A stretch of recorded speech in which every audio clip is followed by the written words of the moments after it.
Reducing malnutrition, which affects almost a third of children in Uganda, is a necessary step for Uganda to achieve its vision of becoming a middle-income country by 2040.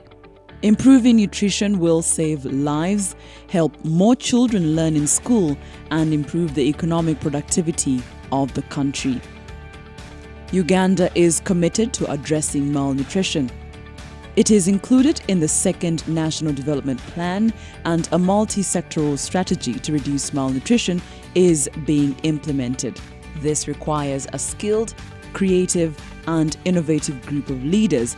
USAID's Uganda Nutrition Fellowship, implemented by Food and Nutrition Technical Assistance Project, works with talented young nutrition graduates to develop the next generation of leaders who will continue Uganda's fight against malnutrition. The Uganda Nutrition Fellowship program officially started in 2013, June 2013, but it was a result of an internship program that existed, and that internship program was to fill a human resource gap within the Ministry of Health. The ministry had a new head of nutrition at that time, and there was a general human resource gap within the nutrition unit. So Food and Nutrition Technical Assistance Project in its year 2 had a request from the sector to help them fill that gap. In Uganda, we have a challenge that after the university, most of the jobs that are available are for the experienced people. So the idea of the fellowship to work or to have interns attached to big organizations was very beneficial for me, because I was able to, one, learn while I was in the organization. The exposure I got with my mentors and experts in the field is one of the best that I cannot replace. I could not have gotten it without the fellowship being there as a platform. I have supported in training many health workers to manage severe acute malnutrition. So that skill that I got was because of the fellowship.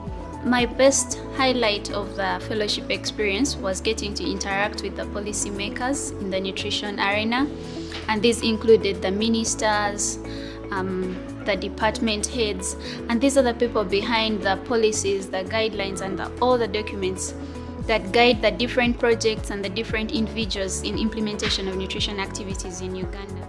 So after the first set of internships that we held, we looked at the output of that, the students who had gone through the whole year, and we had a discussion with them.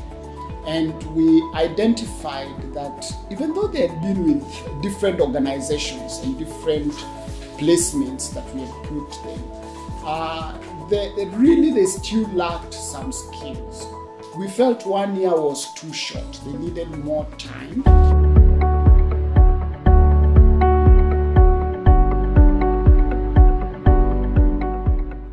Through the program, fellows gain on-the-job experience and mentorship at host organizations such as hospitals and clinics, non-government organizations, and government ministries.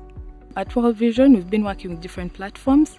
One of them has been the nutrition care groups, where we have a group of mothers, 10 to 15, who we train in essential nutrition actions, and we encourage them to continue meeting monthly and discuss these nutrition actions so that mothers are encouraged to stay healthy and also produce healthy babies.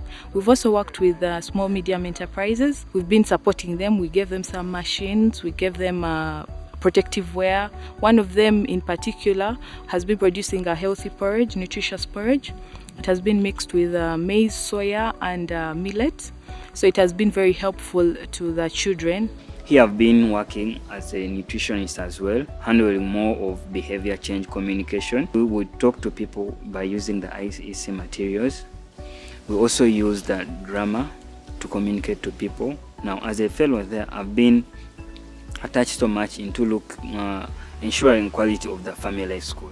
I've basically helped the nutrition unit to avail nutrition reference materials to the public through the formation of the mini library and the nutrition website. My fellowship focused on strengthening my sectoral approach approaches for nutrition in Uganda. Uganda has been implementing the multi-sectoral approach to nutrition for the last almost 5 years, but the gains and the outcomes are still minimal. The type of work I've done as a fellow in Community Connector project involves working with FANTA 1,000 Days of Life, that is building skills in nutrition and health. The project works from the district level down to the community structures. This has enabled me understand the multi-sectoral approach of nutrition and understand how nutrition is a cross-cutting issue. Fellows participate in professional development workshops and retreats to build various skills like leadership, communication and management skills, and are challenged to develop an individual project related to their work, which enhances their critical thinking. From the professional development workshop, we're able to build a stronger bond as the fellows. So it was there were lots of team building activities, and I thought that was very important, even at the end of the fellowship, for us to keep in touch. So the professional development workshops did not only equip us with the skills, but helped us form a bond and that strong network. So even as we walk away from the fellowship now, go our own ways, we still have that connection. My project was about drawing up a framework for them to establish a counseling service for mothers and children, and for being able to set up a breastfeeding corner at their office. With mothers being allowed to bring their children to work, they really have more time to breastfeed, less time to worry about how the child is doing at home. And so they can focus and actually give you more productivity. I've worked on a directory of nutrition stakeholders supporting the health sector, which is basically stakeholder mapping, knowing which partners are working where, what they're doing and what coverage, and how it can help us as a Ministry of Health improve our services. I have developed a checklist to use in the outpatient therapeutic care, where the checklist basically collects information from the mothers who come to the clinic so that we can obtain the challenges they are facing that could have possibly caused the malnutrition in their children. Meanwhile, their host organization gained an additional staff member who is highly motivated and well qualified to support their ongoing work to improve nutrition in Uganda.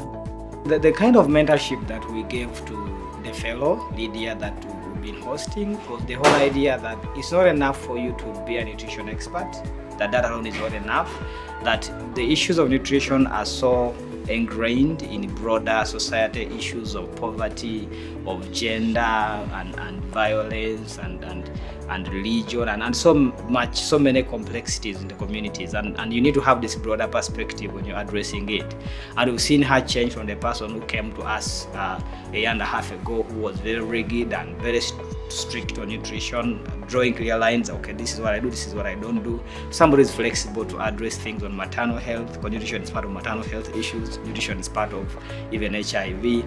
So she's grown a lot from looking at the integrated nature of development, that one thing is linked to many other smaller problems, and you're going to address nutrition, you must look at it at that broad level. I think this is a program which benefits not only the fellows, but also the individual organizations which host these fellows. So I would encourage that we continue with the programs. So if we are to build the capacities of the young leaders of tomorrow, this has to be taken on. A total of 19 fellows who have graduated so far is just a drop in the ocean.